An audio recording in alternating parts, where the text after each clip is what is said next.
하나님 아버지 감사합니다. 오늘 화요 기독교 강요 강독회를 또 저희들에게 또 이 시간과 장소를 허락하시니 감사합니다. 이 시간을 통해서도 저희가 하나님을 아는 지식을 참되게 알고 배움으로 하나님을 경외하며 하나님을 사랑하며 또 복음의 그 풍성한 은혜와 그 영광을 그 능력을 누리게 하옵소서. 이 시간을 복되게 하시옵고 저희 모두에게 하나님의 은총을 풍성히 내려주시기를 원합니다. 이 시간 시작하는 시간 동안도 또 내내 주님이 함께 하시며 주의 진리와 또 지혜와 그 거룩한 그 지식이 풍성한 시간이 되게 하소서. 감사하며 우리 주 예수 그리스도의 이름으로 기도 올렸습니다. 아멘. 자, 오늘 제13장 성경은 태초부터 삼위를 지니신 하나님의 한 본질에 대해 가르치고 있다. 9번째 이제 챕터를 시작합니다. 자, 구약 성경에 언급된 그리스도의 신성. 칼빈은 이제 9번째 챕터에 들어가서 예수 그리스도의 신성이 신약에서만 드러나는 것이 아니라 구약에서도 풍성하게 드러난다는 것을 지금 변증하고 있습니다. 자, 그래서 여기 이제 첫 번째 들어가면은 나는 여기에서 중보자의 인격에 대해 다루지 않고 구속에 대한 문제를 다룰 때까지 보류해 두려고 한다. 이제 위격에 대해서는 지금까지 이제 계속 다뤄왔고 이제 그 이후에 이제 계속 이제 예수님의 신성, 그리스도의 신성에 대한 그것도 구약 성경에서 드러난 그리스도의 신성에 대해서 이제 다루겠다라는 거죠. 그렇지만 그리스도가 곧 육신을 입으신 그 말씀이시라는 사실에 일반적으로 이의 없이 받아들여져야만 하기 때문에 그리스도의 신성에 대해 확증하는 증거들을 여기에 소개한다는 것은 매우 적절한 일일 것이다. 자, 시편 45편에서 하나님이여 주의 보좌가 영영하며라고 언급되어 있음에도 불구하고 유대인들은 엘로힘이 그러니까 하나님이 천사들과 최고의 권세들과 연관되어 있다고 교묘하게 해석하고 있다. 그러나 성경 어느 곳이든지 어떤 피조물을 위하여 영원한 보좌를 일으켜 세운다고 언급한 구절은 한 곳도 찾아볼 수가 없다. 자, 우선 우리가 알아야 되는 것은 우리가 유대인들은 가장 핵심적 그 타켓이 뭐냐면 예수님이에요. 우리는 유대교가 얼마나 예수님을 증오하고 싫어하는지를 정말 피부로 느껴야 돼. 그래야 우리는 유대인들이 얼마만큼 하나님의 이 복음의 구원의 핵심인 그리스도를 아주 철저하게 무시하고 경멸하는지를 알 수 있어야 돼. 그래서 지금 여기서도 지금 하나님이여 주의 보좌가 영영하며라고 하는 것을 이 사람들은 천사들의 권세, 즉 천사들을 마치 지칭하는 것처럼 그렇게 이제 교묘하게 해석한다 이거죠. 이게 여기서 말하는 하나님이여라고 하는 것이 사실은 이제 칼빈은 구속사 관점으로 그리스도의 신성의 의미가 담겨 있다고 주장하지만 유대인들은 그것은 그냥 천사들에 대한 언급이다. 그러나 칼빈이 뭐니까 어떻게 성경 그럼 어디에서 피조물을 위해서 영원한 보좌를 일으키는 그런 세운다는 구절이 어디 있냐? 그러니까 피조물에게 신성의 의미를 갖다 붙이는 부여하는 그런 말씀이 어디 있느냐라고 반박을 하는 거예요. 그렇죠? 실제 시편 기자가 말하고 있는 그는 단순히 하나님으로 불릴 뿐만 아니라 영원하신 주관자들로 불리고 있다. 더욱이 이 칭호는 모세가 바로에게 신과 같이 되었다고 언급한 걸 볼 수 있는 것처럼 어떤 부가 없이는 그 누구에게도 부여되고 있지 않다. 그러니까 우리는 성경 기자들이 성령으로 영감받은 성경의 기자들이 절대 신성의 의미를 피조물에게 돌리지도 않을 뿐만 아니라 그 피조물에게 그러니까 또 그 거룩한 하나님에게 피조물의 역시 뭐야? 그것도 부유하지 않은 거예요. 철저하게 성경은 신성과 그러니까 신성한 그 부요, 그건 오직 하나님에 대해서만 딱 엄격하게 제한했지 피조물에게 거룩한, 즉 하나님에게만 해당되는 그 신성한 의미를 부여한 것은 없다 이거죠. 어떤 사람들은 소유격으로 해서 당신 하나님의 보좌로 읽고 있는데 이것은 실로 어리석은 처사가 아닐 수 없다. 사실 나는 독특하게 탁월하기 때문에 두드러지게 나타나는 것이 종종 신적인 것으로 불린다는 사실을 인정하고는 있긴 하지만 앞뒤 문맥을 연결해 볼 때 그와 같은 해석은 너무 딱딱하고 무리한 것이며 실제적으로 그 의미도 전혀 맞지 않는다.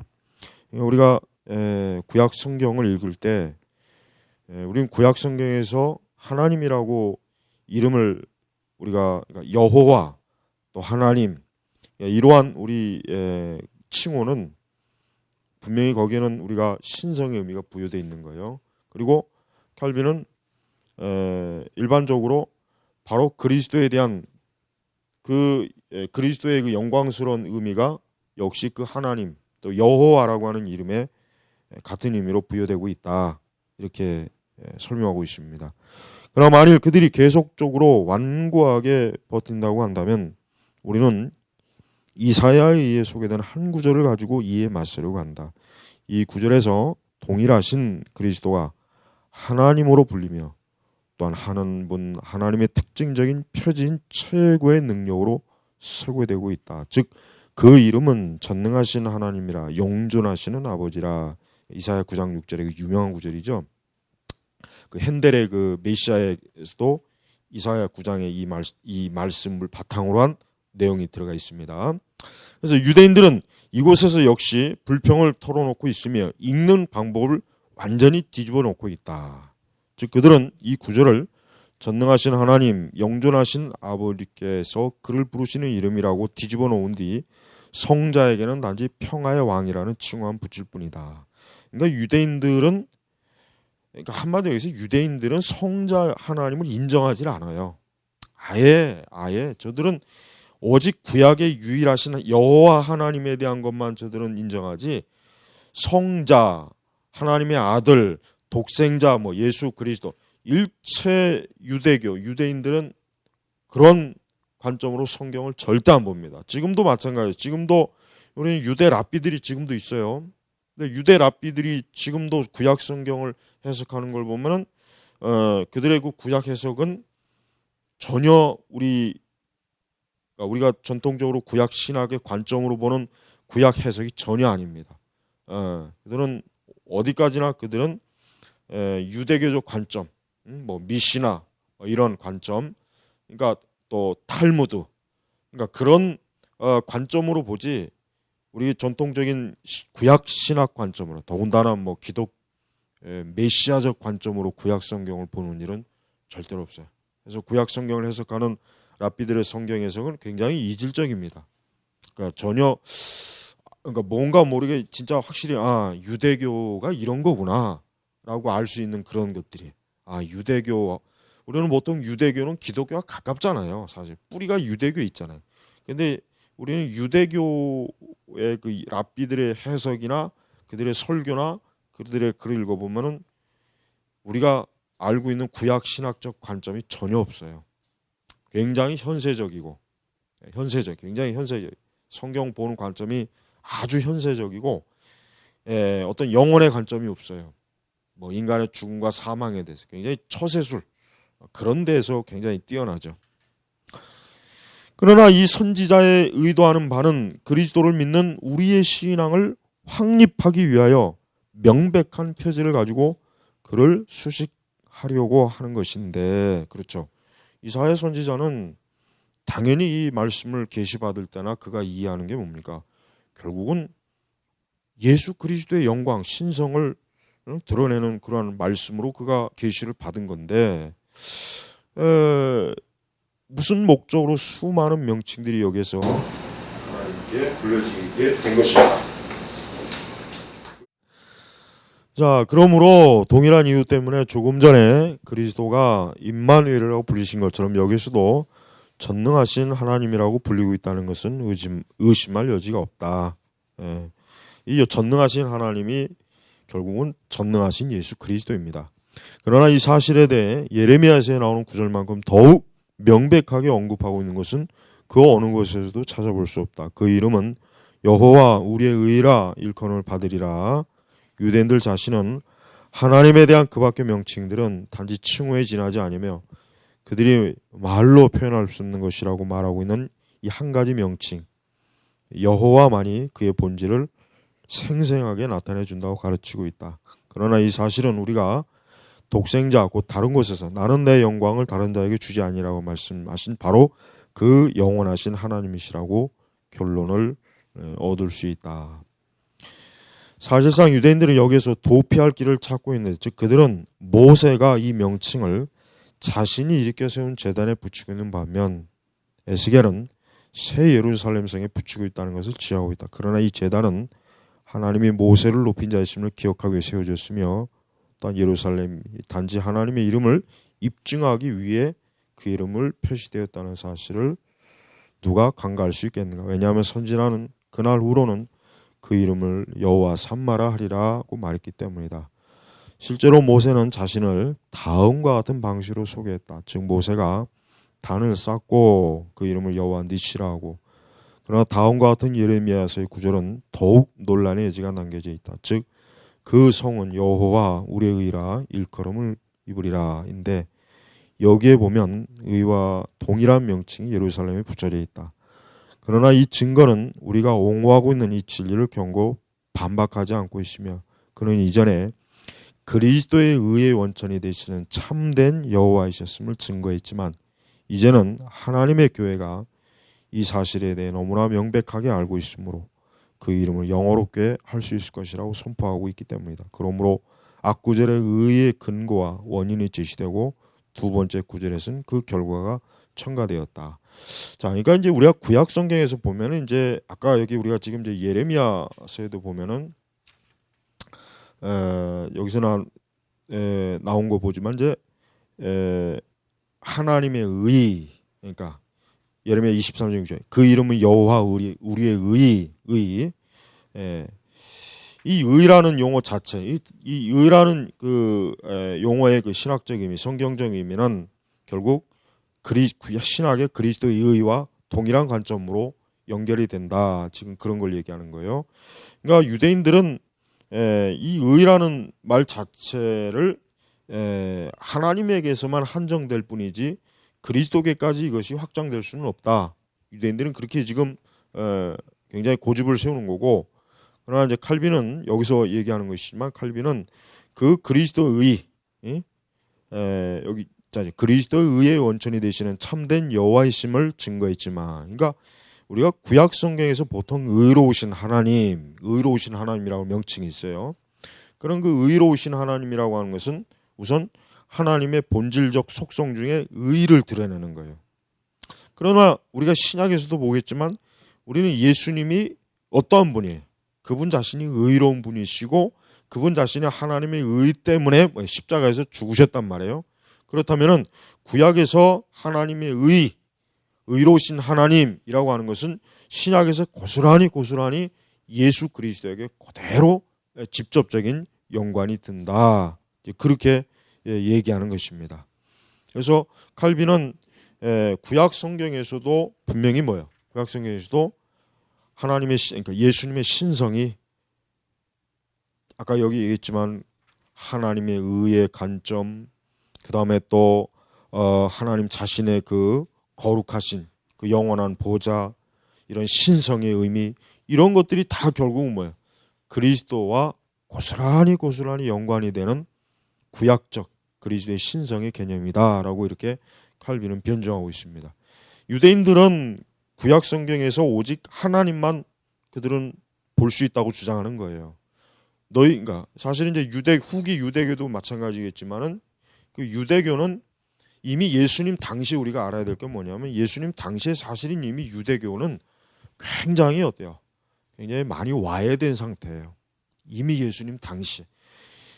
신구약 말라기 이후에 그 한 400년 넘는 동안 이스라엘 우리가 보통은 우리가 신구약 중간사를 그렇게 좀 소홀히 여기는 경향이 있는데, 그러나 신구약 중간사를 공부를 정말 잘해놔야 돼요. 그렇지 않으면은 우리는 구약 성경에서 그 유대교가 결국 그렇게 유대인들이 자기 스스로 그렇게 자부심을 갖던 유대교가 얼마나 비참한 종말을 그 400년 동안 유대 역사, 유대의 그 유대교, 유대 그 성전, 그 다음에 그들의 율법 의식, 그게 얼마나 처참하게 무너졌는지를 우리가 알 수 있어야 된다. 그러니까 사실은 우리가 복음서에 보지만은 우리가 알 수 있는 건 뭐냐면은 바리새인들이 굉장히 아주 그 자부심이 강하잖아요. 우리는 내가 제목 얘기했지만 바리새인 출신 자체가 굉장히 하나님 앞에 열심, 우리 유대교의 그 유대 민족의 영광과 그 율신에 대한 그 열심이 아주 특심해서 나타난 부류가 바리새인이란 말이에요. 그러니까 처음에 출발은 좋았어요. 그러나 시간이 가면 갈수록 이 바리새인들이 여러 가지로 부패하고 타락하잖아요. 예수님 시대 와서는 이미 완전히 껍데기만 남아있지 속은 이미 죽어버렸던 거예요. 이미 예수님 시대 와서는 벌써 유대교 자체라고 하는 게 사실은 뭐예요? 해골, 뼈다귀만 남은 거예요. 뼈다귀만. 그러니까 예수님이 왜 그 바리새인들을 그렇게 많이 비난했냐면, 바리새인들이 실제적으로 진짜 그 바리새인들이 처음에 추구했던 하나님의 의, 영광, 거룩, 이건 완전히 싹 갖다 버리고 이미 벌써 오래전에 다 이미 사라졌는데, 그 껍데기만 갖고 이렇게 막 종교적 권위, 종교적 교만, 그런 자랑, 이런 것만 그냥 덕지덕지 하니까 예수님께서 저 회칠한 무덤이다 하면서 굉장히 그 바리새인들이 대해서 예수님 굉장히 비판 많이 한 이유가 뭐냐면, 결국은 유대교 자체가 이미 아무것도 남아있지도 않는데, 더군다나 그 이스라엘이라고 하는 유대인이라고 하는 그 정체성 자체도 이미 로마에 의해서 굉장히 많이 더럽혀지고 훼손이 됐단 말이에요. 근데 실상 그런 영적인 자신들의 현실을 보지 못하고 어때요? 굉장히 잘난 척하잖아요. 그 대제사장들 그렇지, 바리새인들 그렇지. 봐요. 얼마나 우리가 복음서에 보면 그 대제사장이나 이 바리새인들이 기고만장이에요, 기고만장. 근데 실제적으로는 기고만장할 게 아무것도 없거든. 아무것도 껍데기밖에 남은 게 없는 거예요. 예수님께서 그래서 바리새인들을 굉장히 비판한 거고, 바리새인들 역시 마찬가지로 자신들의 그 껍데기뿐인 권위를 지키기 위해서는 예수님이라고 하는 그 굉장히 놀라운 이적과 기적과 복음을 전하는 오늘날 느닷없이 나타난 그러니까 바리새인들 입장에서는 자칭 하나님의 아들, 갑자기 거의 메시아적인 막 선풍을 유대인들에게 막 일으키니까 바리새인들 눈에는 어때요? 예수님이 꼴 보기 싫은 거예요. 당연히 죽이고 싶고 당연히 없어지길 원하는 거예요. 그러니까 우리가 얼마만큼 이 예수님 시대의 유대교하고는 어때요? 이미 벌써 이미 서로 원수지간이 된 거예요. 원수. 예수님은 그 당시 유대인들을 통해서 저들에게 아브라함이나 모세나 예레미야나 그 선지자들이 정말 하나님의 의를 추구한 거를 예수님이 그 당시에 왔을 때 그 바리새인들이나 그 당시 유대교에서 전혀 볼 수가 없었던 거예요. 전혀 볼 수가 없던 거예요. 전혀. 그러니까 성전에서 막 장사하고 막 그러잖아요. 그걸 대제사장이 전혀 제지도 안 하고, 그러니까 얼마만큼 예수님이 분노하셨으면 채찍을 만들었고 다 쫓아내고 뒤집어 엎고. 그 왜 그래? 이미 벌써 예수님 당시의 유대교는 이미 뭐예요? 썩은 무덤이에요. 아무것도 없었어. 아무것도 없었어. 그냥 그 종교적인 그 권력 하나만 갖고 그냥 막 그렇게 아둥바둥했죠. 그 나중에 어떻게 합니까? 주 70년에 이제 그것마저도 아주 싹 무너뜨리잖아요, 하나님께서. 예. 우리는 이 구약 성경에서 이 하나님, 의로우신 하나님, 의로우시고 영원한 그 신성의 영광을 보여주신 이 하나님, 결국 이분이 결국 예수님인데, 이거를 유대인들은 전혀 이게 눈에 보이지도 않고 인정하기도 싫은 것입니다. 자, 10번째, 영원하신 하나님의 천사.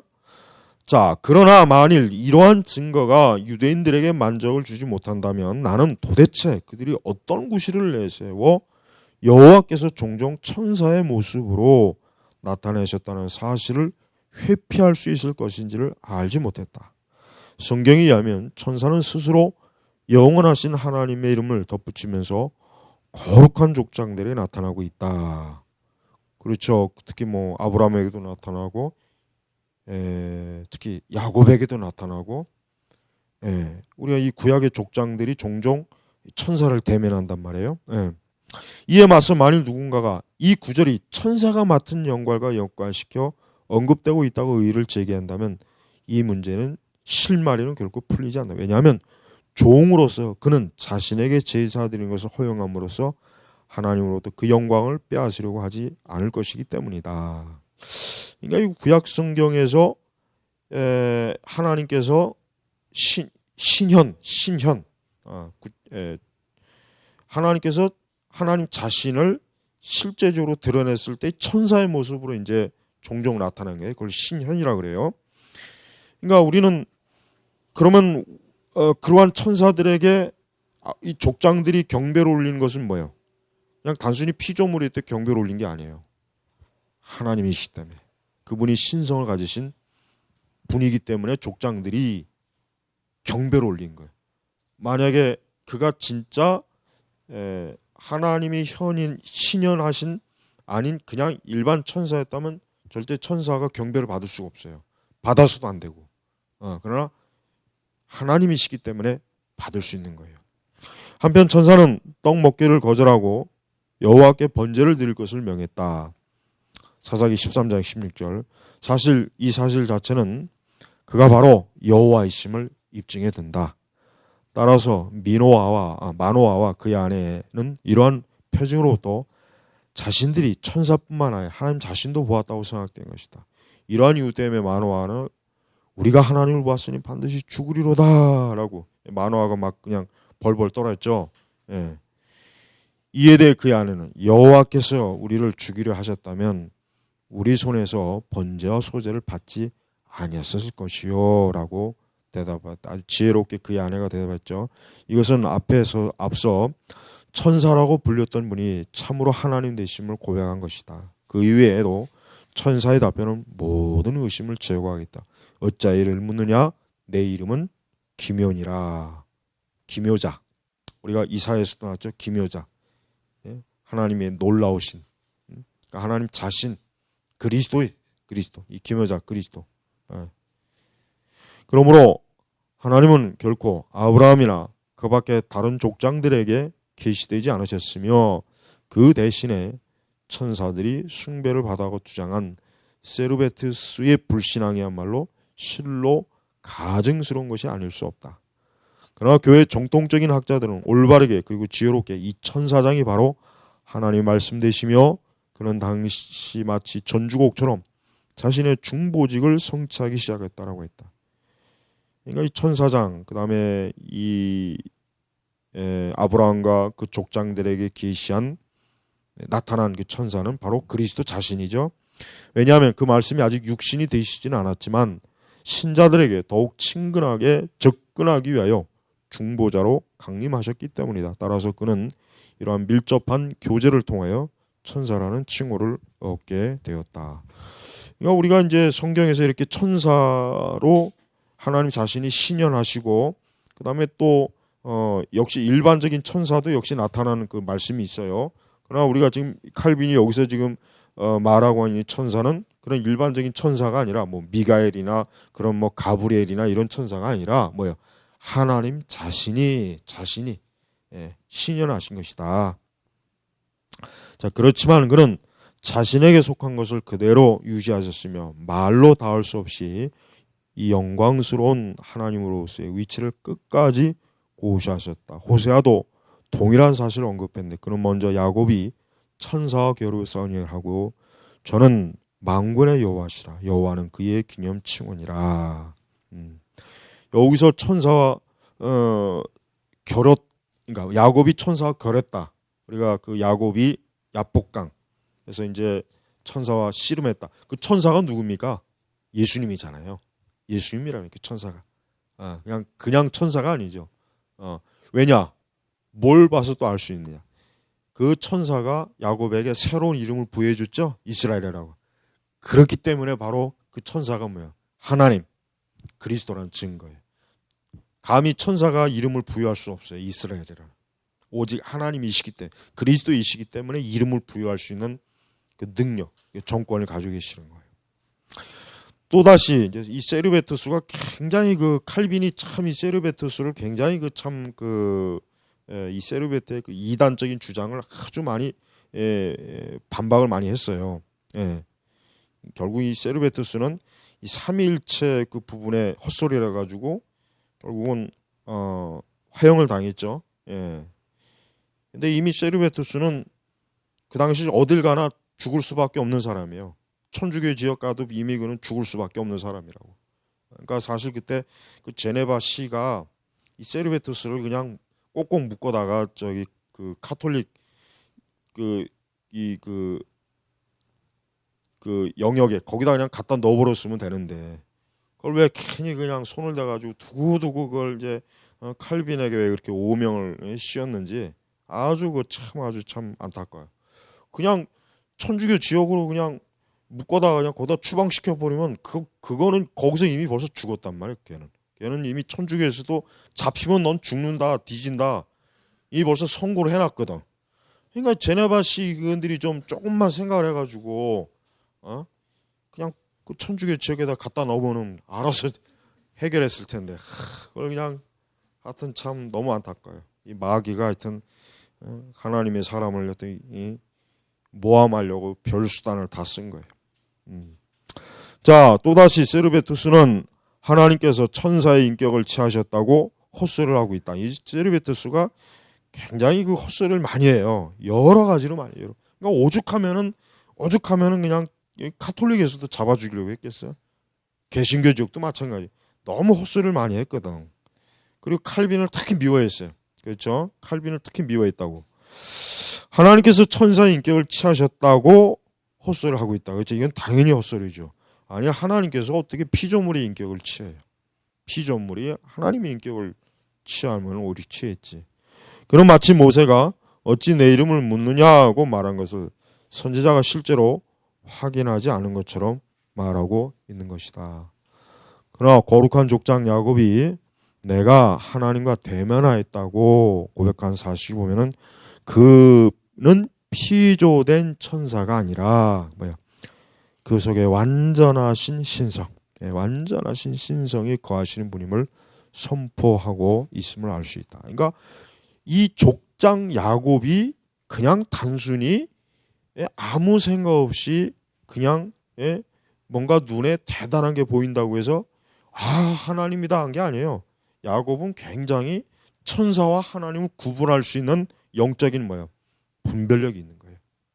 천사와 하나님을 구분할 수 있는 거예요. 절대 야곱이 천사와 하나님도 구분 못하고 그냥 아무데나 그냥 내가 하나님 대면하고 그런 얘기할 사람이 아닙니다. 야곱은 내가 지금 대면하고 있는 이분이 천사가 아니라 여호와 하나님이시구나. 하나님이시구나 하는 걸 금방 알았어요. 절대 천사를 하나님으로 오해한 게 아닙니다. 바울은 역시 그리스도는 광야에서 백성들을 인도하신 분이다. 고린도서 13장 4절. 그렇죠. 그리스도께서 광야에서 인도하심. 자, 그럼 바울의 관점은 뭐예요? 바울은 구약 성경을 보면서 그 구약에서 활동하시는 하나님, 성부 하나님이 누구라는 걸 알았어요. 바로 성자 예수 그리스도시라는 거. 그래서 구약에서 그 족장들에게 나타나시고 또 여기 이제 광야에서 모세를 세워서 그 가나안으로 인도한 그분이 시내산에서 언약을 계시하시고 율법 그분이 누구냐? 그리스도다 이거 그리스도. 그러니까 바울은 아주 정확하게 깨달은 거. 정확하게. 물론 예전에 회심하기 이전에 바울은 그걸 몰랐죠. 그걸 몰랐던 거죠. 그때는. 그러나 그가 다시 나중에 회심하고 나서 성경을 연구하고 보니까 바로 예수님은 우리 유대 민족과 함께했구나. 광야에서도 우리를 인도하심을, 홍해를 가르시고 메추라기를 보내주시고 만나를 내려주시고 바위를 쪼개서 물을 터뜨려 주시고, 이분이 바로 그리스도이구나. 그래서 여기 그리스도는 광야에서 백성들 인도하신 분이다라고 이렇게 아주 명확하게 이렇게 증거할 수 있는 거예요. 그 이유는 겸손의 때가 아직 이르지는 않았지만 그 영원하신 말씀은 자신이 수행해야 할 직무의 표상을 밝히 보여주기 때문이다. 근데 만일 우리가 스가랴서 2장을 객관적으로 면밀히 살펴본다면 참고적으로 스가랴서에는 그리스도 모습이 아주 풍성히 나옵니다. 스가랴서에는 아주 예수 그리스도의 모습이 아주 그냥 넘쳐나요, 넘쳐나. 참고적으로. 자, 스가랴서 2장을 객관적으로 면밀히 살펴본다면 다른 천사를 보내고 있는 천사는 곧 만군의 여호와로 선포되고 있으며, 그렇죠? 천사를 보내고 있는 스가랴서 2장 3절, 이 천사가 누구냐? 만군의 여호와다. 그에게 최고의 권능을 돌려주고 있음을 알 수 있다. 그러니까 스가랴는 명확하게 이분이 바로 하나님이시지 어떤 가장 높은 천사, 뭐 아니면 미가엘이나 뭐 이런 천사라는 혼돈하지 않은 거예요. 나는 비록 유대인들이 거의 관심을 기울이고 있지 않은 증거들이긴 하지만 우리의 신앙이 안전하게 동감할 수 있는 많은 증거들을 일일이 열거하지 않고 그대로 지나가 버리려고 한다. 이사야는 이는 우리의 하나님이시라.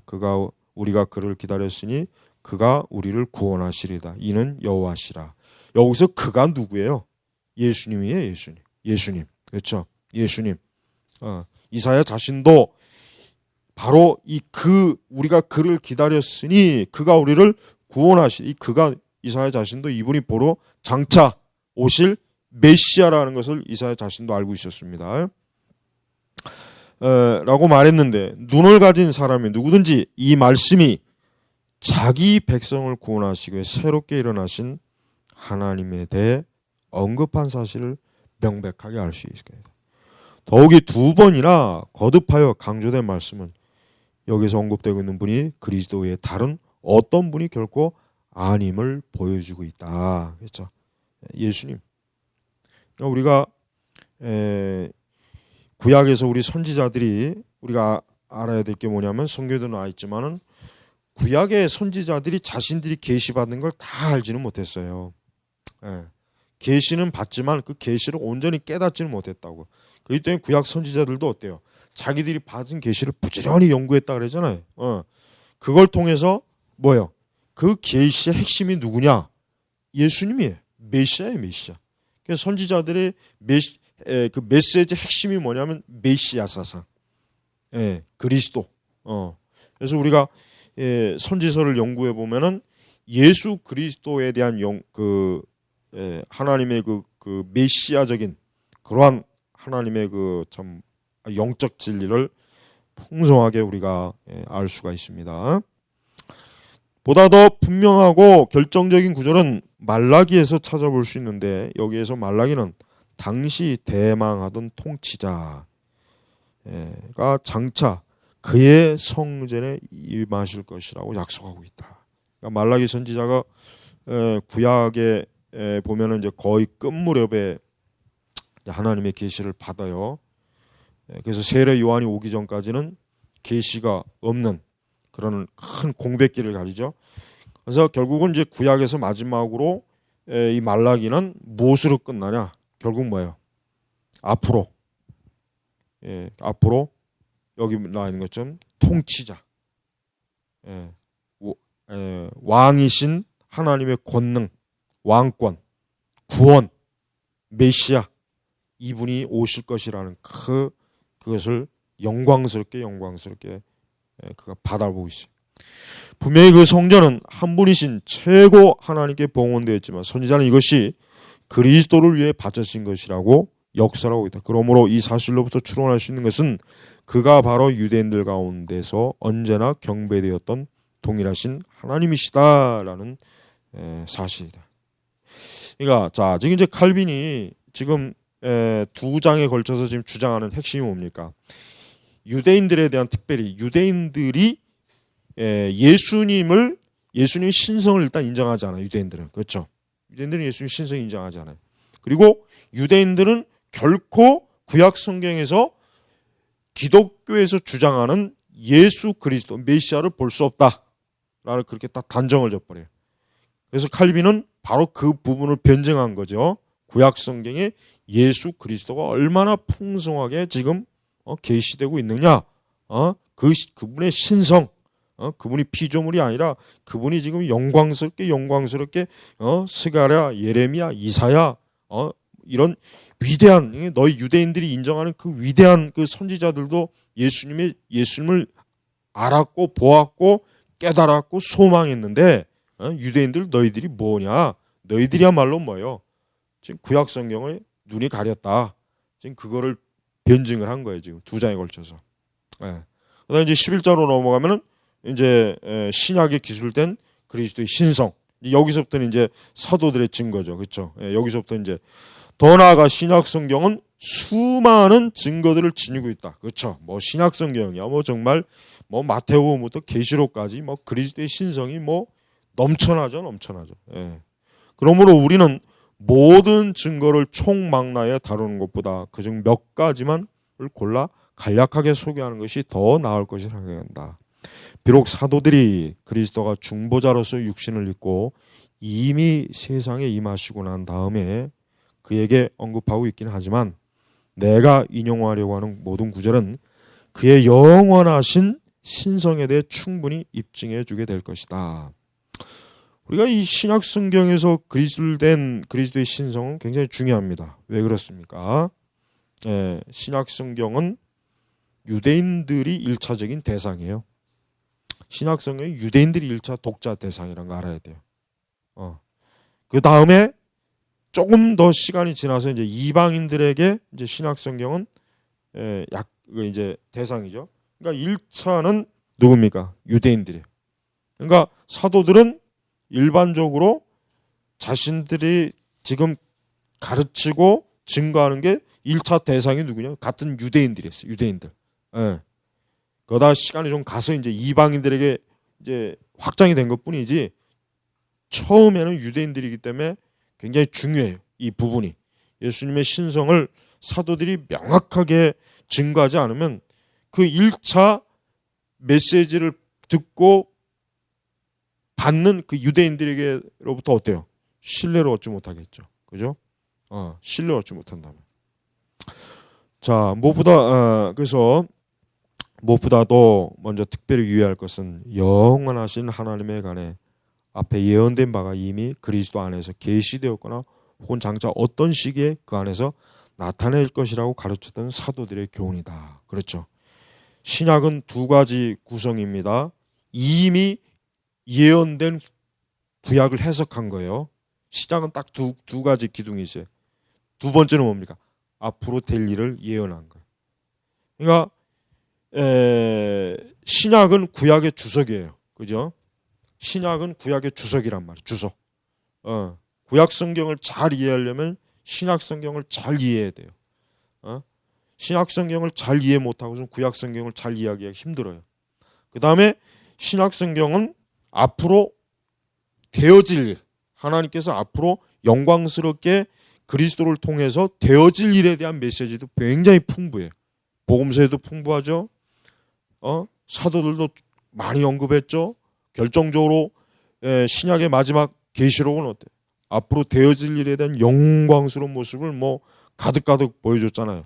그러니까 지금 그걸 얘기하는 겁니다.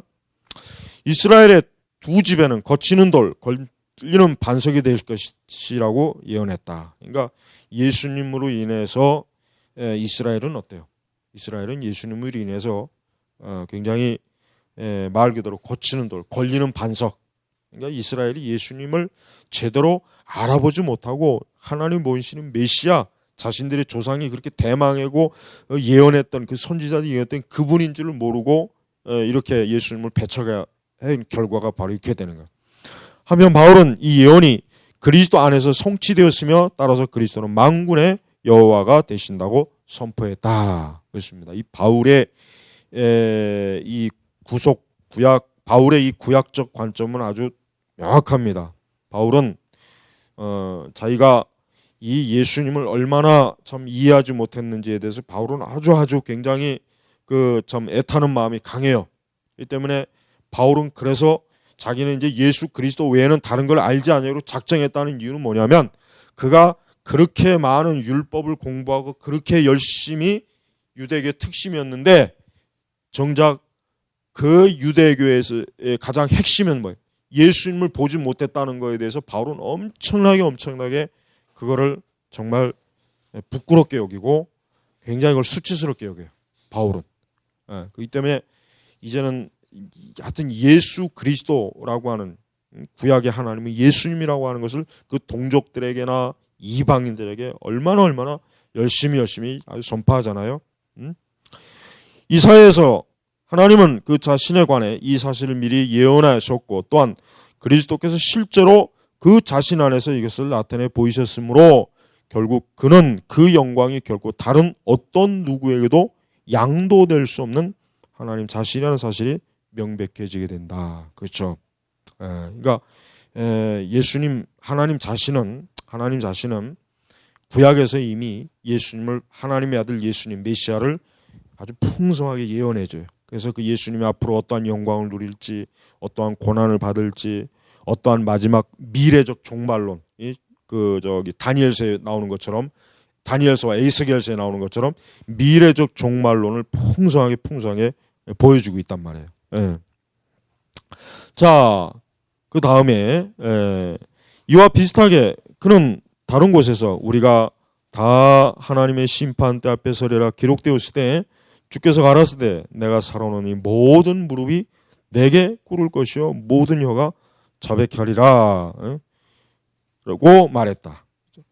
이사야에서 하나님은 그 자신에 관한 이 사실 미리 예언했고, 또한 그리스도의 실제로 그 안에 그 자신 안에서 이것을 나타내 보이셨으므로 결국 그는 그 영광이 결코 다른 어느 누구에게도 양도될 수 없다는 사실을 명백하게 이렇게 강조한 거예요. 그러니까 지금 저 로마서 14장, 이사야 45장 23절 이 두 본문 우리가 구절을 나중에 여러분이 살펴본다면은 결국 바울이나 이사야나 동일한 메시아, 동일한 하나님, 동일한 그리스도를 바라보고 이러한 고백을 했다는 거, 칼빈이 지금 여기서 강조하고 있습니다. 또한 바울이 에베소서의 시편 9절을 인용하는 것이 역시 하나님에게만 적용될 수 있다. 그가 위로 올라가실 때 사로잡힌 자를 사로잡고, 바울은 이러한 종류의 승천이 하나님께서 이방 나라들에게 자신의 능력을 발휘하여 놀라운 승리를 거두셨을 때 미리 예표되었던 것으로 이해하고, 그것이 곧 그리스도 안에서 더욱 온전하게 현현되었음을 암시해 주고 있는 것이다.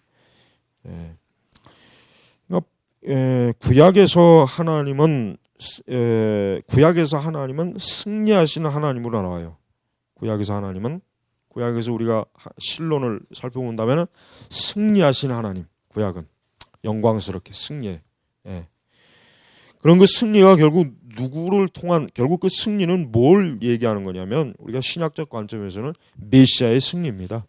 메시아, 결국 하나님의 나라가 완전하게 세워지는 그 영광스러운 나라, 결국 그리스도의 승리, 하나님의 승리, 그것이 이제 나타나죠.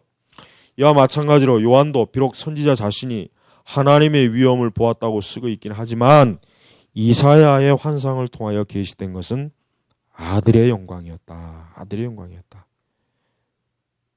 사도가 히브리서에서 아들에게 부여하고 있는 하나님의 칭호들은 의심할 여지 없이 하나님을 가장 영광스럽게 찬양하고 있는 칭호다. 주여 태초에 주께서 땅에 기초를 두셨으며, 그렇죠.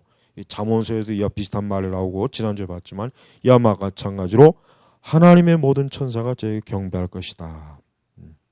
그러니까 이런 이 영광스러운 칭호, 또 이런 영광스러운 찬양, 이런 영광스러운 이런 모습들이 결국은 예수님에게서, 그리스도에게서 그대로 고스란히 이루어진다 이거죠.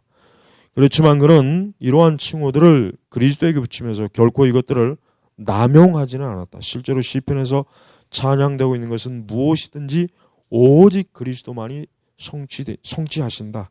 왜냐하면 일어나 시온에 자비를 베푸신 분이 바로 그분이셨으며, 또한 모든 나라와 섬들도 통치하신다라고 말씀하신 분도 바로 그분이셨기 때문이다. 근데 왜 요한은 말씀은 곧 하나님이시라고 말하면서도 하나님의 위엄을 그리스도에게 돌리는 일을 주저했는가? 그러니까 여기 지금 이제 요한복음 1장 1절, 그다음에 14절에 이제 말씀이 하나님이시라고 말하면서도 하나님의 위엄을 그리스도에게 돌리는 일을 주저했는가? 요걸 좀 짚고 넘어가면은 물론 칼빈의 의도는 요걸 지금 뭐 잘못됐다고 지금 얘기하는 게 아니라 우선 요한복음의 1차적인 목적은 말씀이 되신 그리스도를 이제 드러내는 겁니다. 그리스도를 드러내는 거예요. 그러면서도 요한은 독특한 관점이 하나 있어요. 뭐냐면 요한의 그 시각 중에 하나가 뭐냐면 굉장히 하나님과 성부 하나님과 성자 하나님을 약간은 좀 분리해서 보는 경향이 있어요. 요한은. 그렇다고 해서 요한 신학이 삼위일체에서 잘못됐다는 건 아니고 우리가 요한복음의 신학에서 우리가 볼 수 있는 게 뭐냐면 바울 신학하고는 틀리게 요한은 어때요? 성부 하나님보다는 성자 예수 그리스도를 굉장히 부각시킵니다. 그게 요한 신학의 하나의 특징이에요. 바울 신학에서는 그렇지 않아요. 바울 신학은 그게 전혀 없어요. 그러나 요한 신학은 있어요. 그래서 지금 사실 그런 면이 좀 있습니다. 그래서 우리가 그렇다고 해서 뭐 요한이 뭐 하나님의 영광이나 능력을 뭐 무시했다나 그런 건 아니지만 확실히 그리스도에게 집중된 그 관점을 요한이 확실히 많이 드러냅니다. 요한복음에 보면. 자, 바울이 자신이 이 점에 대해 시종일관 동일한 생각을 가지고 있음을 보여주기 위해 다른 구절에서 그런 육신으로 나타난 바 되시고라고 기록했다. 만일 하나님이 세세의 찬양을 받을 부시라고 한다면 바울이 다른 곳에서 확정하는 대로 그런 모든 영광과 존귀를 홀로 받으셔야 될 바로 그분이시다. 그리고 그는 이것을 조금도 숨기지 않고 공개하여 그는 근본 하나님의 본체시나 하나님과 동등됨을 취할 것으로 여기지 아니하시고 오히려 자기를 비어라고 선포했다. 그러니까 자기 비하라고 하죠. 이 부분을 또한 요한은 불경건한 자들이 그를 향해 임의적으로 생각해낸 신이라는 모독적인 말을 하지 못하도록 하기 한 걸음 더 나아가 그는 참 하나님이시며 영생이시라고 말했다. 그렇죠. 그러니까 바울도 그렇지만은 요한도 그렇고 특히 요한은 예수 그리스도의 신성, 예수 그리스도가 하나님이시라는 것을 굉장히 크게 부각시켜요. 예, 그게 특징이에요. 그러나 우리는 하나님은 오직 한 분이심을 특별히 우리에게 역설하고 있는 증인에 의해 그가 하나님으로 불리고 있다는 사실에 대해 충분히 만족을 느끼지 않으면 안 된다. 이 증인이 곧 바울이며 그런 다음과 같이 말했다. 비록 하늘에나 땅에나 신이라 칭하는 자가 있어 많은 신과 많은 주가 있으나 그러나 우리에게는 한 하나님 곧 아버지가 계시니 만물이 그로 말미암고 우리도 그로 말미암느니라. 그래서 이 바울은 하나님께서 하나님의 그 근원적 신성의 그 능력을 통해서 만물과 교회와 이 모든 것들이 다스려진다라고 하는 것을 지금 나타내고 있어요. 우리는 동일한 입을 통하여 하나님이 자기 피로 사신 교회를 치게 하셨느니라는 말을 듣고 있다. 그런데 왜 우리는 바울이 전혀 인정하지도 않고 있는 제2의 신을 상상한다는 말인가? 여기서 제2의 신, 요 제2의 신이라고 하는 것은 삼위일체에서 제2격 그런 의미가 아니라 여기 라틴어에도 나와 있지만은 마치 뭡니까? 예수님 자신을 마치 하나님 다음으로 줄 세우는 거죠. 1등, 2등, 3등 그런 식으로. 그러니까 예수님이 2등, 1등이 아니라 2등.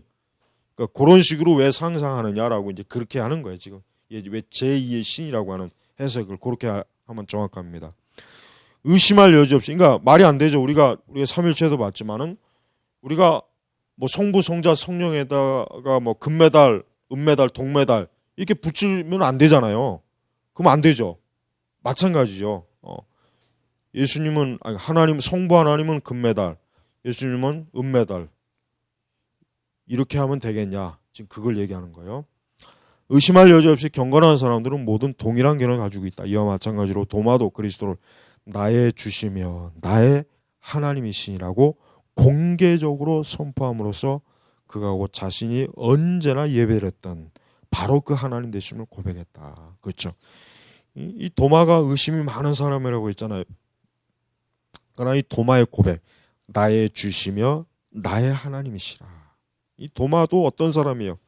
정통 유대인이에요. 출신이. 정통 유대인이란 말이에요. 사도들이 다 그렇던 사람이잖아요. 근데 이 사람들이 감히 그냥 헛소리에 뭐 미쳐갖고 예수님이 하나님이 아니신데 이런 말을 했겠어요? 절대 그런 게. 진짜 도마는 정말 이분 예수님이 하나님이시구나. 그 자기 조상들이 그 유대인들이 그토록 정말 섬겼고 경외했고 찬양했고 섬겼던 그 하나님이시구나. 그 영광의 하나님이시구나라는 것을 도마 자신이 진심으로 고백하는 거예요. 그래서 이 고백이 굉장히 위대한 고백입니다. 나의 주시며 나의 하나님이시니라. 이런 고백을 그냥 아무나 하지 못하죠. 절대 못합니다. 진짜 성령으로 깨달은 거예요. 알은 거예요. 그래서 도마 자신이 뭐예요? 예수님의 하나님이심을 정확하게 깨닫고 이런 고백을 할 수 있었던 것입니다. 자, 칼빈은 이렇게 오늘 우리가 이제 공부한 것처럼 구약에서의 그리스도의 신성, 그 다음에 신약에서는 뭡니까? 사도들의 증거. 그렇죠. 우리는 이 구약의 선지자와 사도들이 어때요? 정확하게 아주 조금의 빈틈이 없어요. 조금의 빈틈도 없이 선지자들과 사도들이 예수님이 하나님이심을 고백했다는 거. 아주 정확하게 지금 우리가 이 오늘 기독교 강요 이 내용을 통해서 우리가 알 수 있는 거예요. 그래서 이렇게 우리는 오늘 우리가 다른 이런 부분처럼 우리가 성경 읽을 때 우리는 구약 성경을 읽던 신약 성경을 읽던 특히 이제 구약 성경 읽을 때 그 구약 성경을 통해서 예수 그리스도가 구약 성경에 전반적으로 다 드러난다는 거. 구약 성경의 그 하나님의 신성이나 능력이나 영광이 동일하게 예수 그리스도에게 고스란히 그게 적용이 된다는 거. 요 관점을 잘 알고 있으면 앞으로 구약 성경 읽을 때 구약 성경에서 어떻게 그리스도를 알 수 있을까? 어떻게 그리스도를 만날 수 있을까라는 그러한 그 좀 어려운 일은 겪지 않을 것입니다. 그래서 요거를 잘 이해하면은 이제 앞으로 구약 성경이나 신약 성경 읽을 때 그리스도의 신성한 그 영광을 볼 수가 있을 것입니다. 기도하겠습니다. 하나님 아버지 감사합니다. 오늘 저희가 배운 이와 같은 귀한 내용을 통해서 우리가 성경을 읽을 때 참으로 정확하게 원래적인 의미대로 이해함으로 우리의 복음, 하나님의 계시의 말씀, 그 하나님의 거룩하신 영광을 온전히 알고 믿게 하옵소서. 감사하며 우리 주 예수 그리스도의 이름으로 기도 올렸습니다. 아멘.